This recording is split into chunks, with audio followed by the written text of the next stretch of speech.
Bienvenue au président. I will say a few words in French. Je souhaitais d'abord accueillir et souhaiter la bienvenue au président Trump et merci d'être là un lendemain d'anniversaire et de célébration, et je remercie son équipe, les ministres et ambassadeurs et l'équipe la plus proche d'être là à ses côtés. C'est important qu'on puisse d'abord avoir ce G7 au lendemain d'un accord essentiel qui a été scellé avec l'Iran pour parler évidemment de nos grandes crises, l'Iran, l'Ukraine, nos guerres, leurs règlements, construire la paix et restaurer la prospérité, mais aussi voir les voies et moyens de coopérer entre nos économies. Et c'est le but du G7 pour améliorer la prospérité, les éléments de coopération dans les différents domaines. Puis nous aurons l'occasion aussi de célébrer à la française les 250 ans d'indépendance, la France ayant été aux côtés des États-Unis d'Amérique à Versailles dans 2 jours. I wanted to say, to commend President Trump for celebration yesterday and to welcome President Trump and his ministers and his team for being here in Evian for the G7. I think yesterday was signed a very important agreement, a peace deal with Iran. And it's a very important one because first it will fix the nuclear issue. First it will fix the nuclear issue. And it's a very important matter for peace for the whole world. And it will reopen Hormuz. It will provide peace in Lebanon. And so we are ready to take our fair share of the burden and be part of the commitment of the international community in order to support this deal. And we will discuss about that together and with colleagues later on. But it's a very important step towards peace, but as well for the global economy. We will have the occasion to discuss about the war in Ukraine in order to re-engage together and negotiate a good and solid peace and sustainable peace. And President Zelensky will be with us as well tomorrow. And obviously we will have the occasion to bring this G7 to speak about a series of issues from rare earths, critical minerals, trade, etc., where we have to build convergence among the G7 members.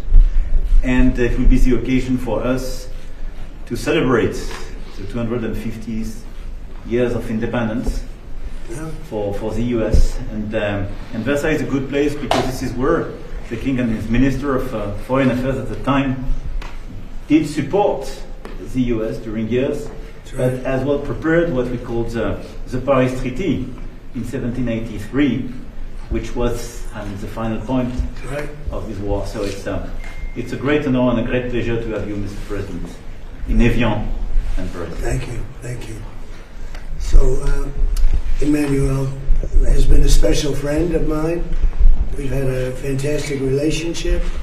We've worked on many deals together. I'm very happy to say it's signed. The deal's all signed.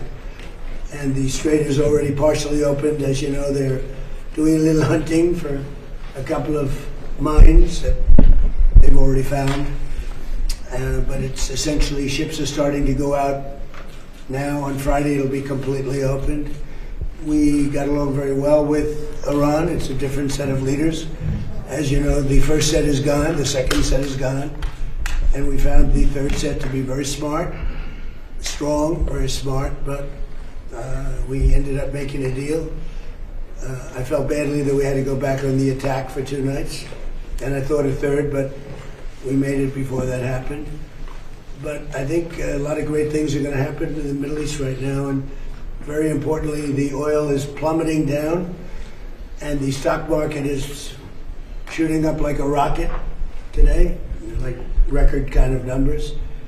And the oil has taken its biggest plunge, and we're into the low numbers, not quite back yet, Kevin, to the extent, but we're getting close to the numbers we were before it all started. And the main thing is that Iran will not have a nuclear weapon.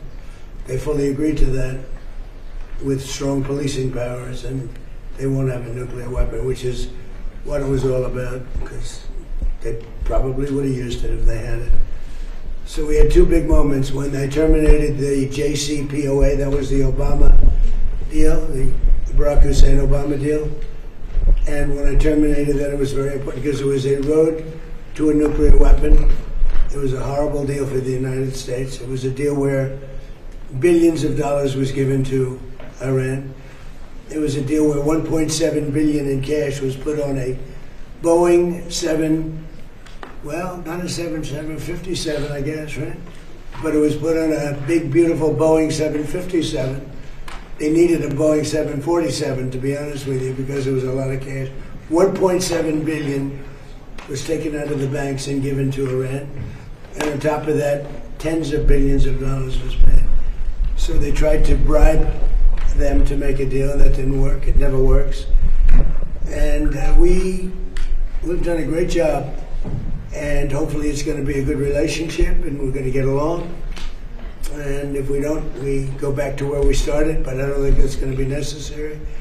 The Iran deal that we made is going to bring a lot of success to the world because the oil was really clogged up there for a while. He would call me on occasion and say, "Come on, please, let's go with the oil prices." But the oil is coming way down, so I'm very honored by it. I want to thank you for your help. You've always been a help. And it's an honor to be with you. We had a very good conversation yesterday with President Zelensky and President Putin. And I see maybe we can do something there. I really do. I think they're both open to it. So I'm going to, now that this is finished, we're going to be focusing on that, see if we can get that one done. 25,000 people a month are dying, mostly soldiers, and that shouldn't happen. But had two very good conversations yesterday. We'll be talking about it. And we had a really exciting, I think maybe one of the most incredible evenings in the history of the White House. We had an evening last night with the fighters, and I was very happy. I called last night, very late last night, to congratulate you, because in the heavyweight division, a French fighter won. I don't know, is that maybe more important than the World Cup? To some people it might be. To some people it might be. You have a good team in the World Cup. Very good team, but you have good fighters too. And you're a great country, and it's an honor to be with you. Thank you very much. Hey sir, are you going to try to attend the signing ceremony on Friday? Well, it depends. JD's coming in for it. He was originally going to do it. I'll probably be gone by then. We're having dinner in a day and a half, right? We're going to be staying quite late. So I may be involved, I may not. But JD was coming in for that specifically. Mr. President, when will the text of the MOU be released?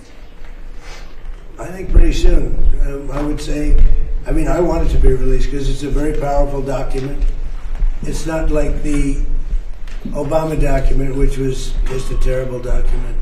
This is a very powerful document, and I want it to be released. So probably pretty soon. I would say sometime after Friday, because the Strait opens completely. It's open now, but it opens completely. We'll have all the mines knocked out for the most part. We have a lot of lanes right now already. Mr. President. So I think sometime in the very near future, yeah. Mr. President, does the deal involve any sanctions relief for Iran? When would that go into effect? No, it doesn't. Well, they have to. It's really a behavioral thing. If they do what they're supposed to do, that starts taking effect. Monsieur Macron, quel engagement êtes-vous prêt à prendre au nom de la France dans le détroit d'Ormuz et parler du porte-avions Charles de Gaulle? Mr. President, what do you expect from France and well, I would love them to do that. I don't think we're going to need much help because we have an agreement where it's going to be open, and it's toll-free. We had a little argument on that. It's toll-free. So I don't think we're going to need much help, but I don't think it's a bad idea to have a ship or two up here from a few countries. You'd be a great country to do it because you never know what happens, but I think it's going to be open, and I think it's going to be free sailing. We do want to see if we can straighten out the Lebanon thing, because it just seems to just never end. And that's a mini version of what we were doing, and it should not be tough. It should not be tough. So Hezbollah, we have to have a little talk with them. Je vais juste répondre en français à la question qui était posée en français sur la contribution. Nous sommes prêts à avoir dès demain des chasseurs qui sont sur place et qui peuvent aider aux missions d'observation, et sous 48 heures des frégates qui peuvent évidemment se déployer. et sous 2 à 3 jours, le porte-avions avec les frégates qui l'accompagnent et l'ensemble du groupe. Évidemment, tout ça suppose d'être souhaité et demandé par les États-Unis d'Amérique et l'Iran et Oman, c'est-à-dire les parties prenantes de l'accord et les 2 parties, en particulier autour du détroit. Et nous avons agrégé avec les Britanniques une mission ad hoc où d'ores et déjà une vingtaine de pays ont donné leur contribution concrète et ce qu'ils étaient prêts à faire. Et nous sommes 4 à être présents dans la région. Donc voilà, c'est une offre, nous sommes à disposition. Ça montre le soutien de la communauté internationale, notre volonté de réouvrir ce détroit. Et comme l'a dit le Président, peut-être que ça ne sera pas souhaité et peut-être que ce ne sera pas nécessaire, mais en tout cas, c'est une disposition qui marque notre volonté d'aider, de soutien et notre disponibilité. Et nous sommes prêts. Vous êtes inquiet sur les menaces de droit de douane, monsieur le Président? Non, on est là pour discuter. Il y a des accords qui ont été signés en avance. Merci beaucoup. Merci beaucoup. Merci.